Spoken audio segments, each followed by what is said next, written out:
رشتہ دار کوئی بھی ہو، یقین مانے جب آپ کے پاس آپ کے اوپر اصل برا وقت آتا ہے نا تو وہ لوگ سب سے پہلے ساتھ چھوڑتے ہیں، اور اس وقت پہ کوئی غیر تو آپ کی ہیلپ کر دے گا اس معاملے میں، لیکن وہ لوگ جو آپ کو احساس دلا رہے تھے نا ہم آپ کے ساتھ ہی ہیں دکھ سکھ کے، وہ نہیں آپ کا ساتھ دیتے، تو اس لیے اپنے دکھ اور سکھ کا ساتھی صرف اللہ تعالیٰ کو بنانا ہے۔ اب باری آتی ہے درود پاک کی، تو درود پاک سب سے پہلے تو ایک بات مان لیں، دیکھیں جو میرے دل کے بہت قریب ہے اور مجھے لگتا ہے کہ اس درود پاک کو پڑھنے سے ساری مشکلیں آسان ہوتی ہیں، وہ ہے درود ابراہیم۔ لیکن اللہ پاک کے ہر کلام میں،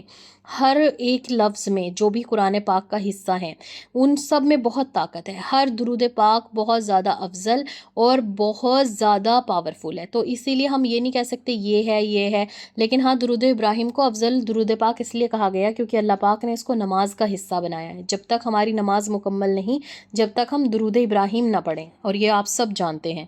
درود پاک پڑھنے کا سب سے بیسٹ ٹائم کیا ہے؟ تو اس کا آنسر ہے کہ استغفار اور درود پاک پڑھنے کا کوئی صحیح ٹائم یا بیسٹ ٹائم نہیں ہے، درود پاک ہر وقت پڑھ سکتے ہیں، کہیں بھی پڑھ سکتے ہیں اور کسی بھی حالت میں پڑھ سکتے ہیں، مطلب آپ کو باوضو ہونے کی ضرورت نہیں ہے، آپ بے وضو بھی درود پاک اور استغفار پڑھ سکتے ہیں، آپ پیریڈز میں بھی پڑھ سکتی ہیں، اور آپ کہیں سے بھی درود پاک پڑھ کے ہمارے نبی صلی اللہ علیہ وآلہ وسلم کو اصالِ ثواب کر سکتی ہیں۔ اب دوسرا کویشچن ہے، میں اسکرین پہ نہیں لکھ رہی لیکن آپ کو کلیئرلی بتا رہی ہوں کہ درود پاک کا ثواب ہمیں سب سے پہلے کسے پہنچانا چاہیے؟ تو جب ہمارا اللہ قرآن میں فرماتا ہے کہ اے فرشتوں اور بندوں میرے نبی پر، میرے محبوب پر درود پڑھو، تو سب سے پہلے نبی کریم صلی اللہ علیہ وآلہ وسلم کو ہی اس کا اصالِ ثواب کرنا چاہیے، ان کے لیے ہی درود پاک پڑھنا چاہیے۔ آج کل بہت ساری عورتیں ویڈیوز بناتی ہیں، درود پاک پڑھنے کو کہتی ہیں، لیکن وہ لوگ منہ سے نہیں کہتی، لیکن اپنے کیپشن میں ان لوگوں نے لکھا ہوتا ہے کہ حضرت بی بی فاطمہ کو اس کا اصالِ ثواب پہنچائیں، وہ ان کی بیٹی ہیں،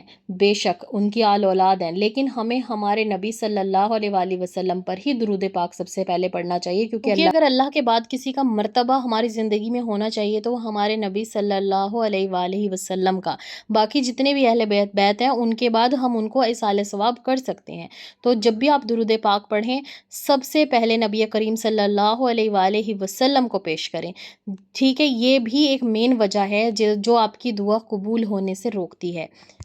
درود پاک سے دعا کس طریقے سے قبول ہوتی ہے، اور بہت سارے اپنے لوگ معجزات اور میریکلز شیئر کر رہے ہوتے ہیں اور ہمارا بہت دل کر رہا ہوتا ہے کہ کاش ہم بھی پڑھیں۔ دیکھیں درود پاک پڑھنے سے اگر آپ کے گھر میں فائنینشیل پرابلم ہے ختم ہو جائے گی، اگر آپ کی زندگی میں کوئی بھی مسئلہ چل رہا ہے، محبت نہیں ہے گھر میں، فیملی میں عزت اور پیار کی کمی ہے، وہ بھی ہو جائے گا، اگر آپ کی زندگی میں کوئی ایسی مشکل ہے جو ختم ہی نہیں ہو رہی، کوئی کیس بھی ہو کچھ بھی ہو اور آپ درود پاک پڑھتے ہیں نبی کریم صلی اللہ علیہ وآلہ وسلم پر، تو وہ بھی ختم ہو جائے گی، اگر آپ کے اوپر قرض ہے پہاڑوں کے برابر بھی وہ بھی ادا ہو جائے گا، جو بھی آپ کی پریشانی ہے شادی کی، اولاد کی، کسی بھی طریقے کی، ٹھیک ہے؟ یہ تو وہ استغفار پڑھنے کے لیے بولتی ہوں میں، سوری، اور یا پھر درود پاک، کیونکہ ہمارے نبی صلی اللہ علیہ وآلہ وسلم صحاباؤں کو ہمیشہ درود پاک اور استغفار پڑھنے کے لیے کہا کرتے تھے، اور جو انسان درود پاک پڑھ کر دعا کرتا ہے اللہ پاک اس سے بہت خوش ہوتا ہے، کیونکہ آپ نا درود پاک پڑھ کر اتنی نیکیاں کما رہے ہوتے ہیں، جو صرف ایک بار درود پاک پڑھے اسے 10 نیکیاں کرنے کا ثواب ملتا ہے، 10 اس کے نامہ اعمال سے گناہ معاف کر دیے جاتے ہیں، 10 رحمتیں اور 10 نعمتوں سے اسے نوازا جاتا ہے، اور نبی کریم صلی اللہ علیہ وآلہ وسلم پر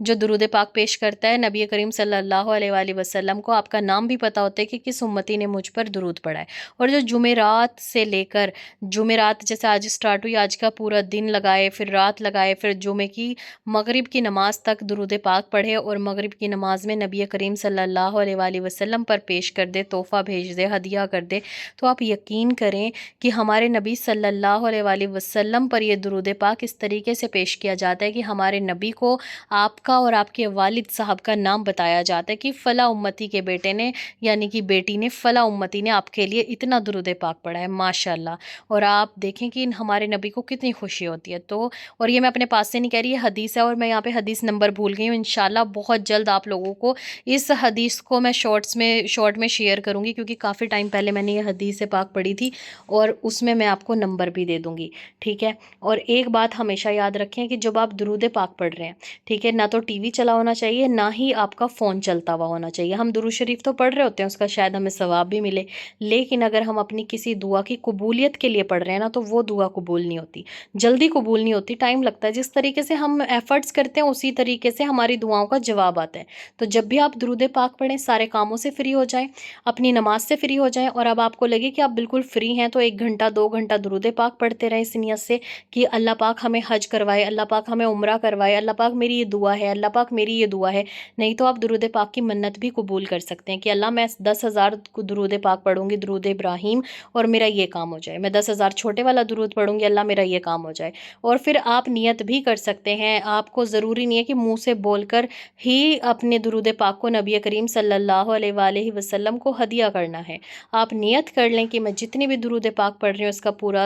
سارا ثواب میرے نبی صلی اللہ علیہ وسلم کو پہنچا کر ہے اللہ، اہل بیت اور ان کے خاندان والوں کو پہنچا۔ اس طریقے سے بھی پہنچا سکتے ہیں، سمپل اپنی لینگویج میں، ضروری نہیں کہ آپ کو عربی میں ہی بولنا ہے۔ تو درود پاک ایک سب سے افضل اور خاص عمل ہے، اور درود ابراہیم سب سے افضل درود پاک ہے۔ ویسے تو سیدنا درود پاک ہے اور بھی بہت ساری درود شریف ہیں، لیکن درود ابراہیم اس لیے افضل ہے کیونکہ اللہ پاک نے اسے نماز کا حصہ بنایا، اور کوئی بھی دعا مانگنے سے پہلے درود ابراہیم پڑھی جاتی ہے، اور جس دعا کو مانگنے سے پہلے درود ابراہیم لگا لیا جائے، کہتے ہیں کہ وہ دعا کبھی رد نہیں ہوتی، اس دعا کو اللہ پاک ضرور قبول کرتے ہیں۔ اس لیے ہمیشہ اپنی نمازوں میں دعا مانگنے سے پہلے درود شریف پڑھا کریں، درود ابراہیم، اور اللہ سے بہت دعا مانگا کریں۔ یا عمرے کے لیے سورۃ الودحا آپ نے 40 بار پڑھنی ہے ایک دن میں، کبھی بھی کسی بھی ٹائم جب آپ فری ہوں درود پاک انکاؤنٹڈ پڑھیں جتنا ہو سکتا ہے، اور لبیک والی دعا آپ نے پوری پڑھنی ہے ہر نماز میں 3 ٹائمز، اور اس کے بعد یہ دعا پڑھیں، یا اللہ یا رحمان یا رحیم۔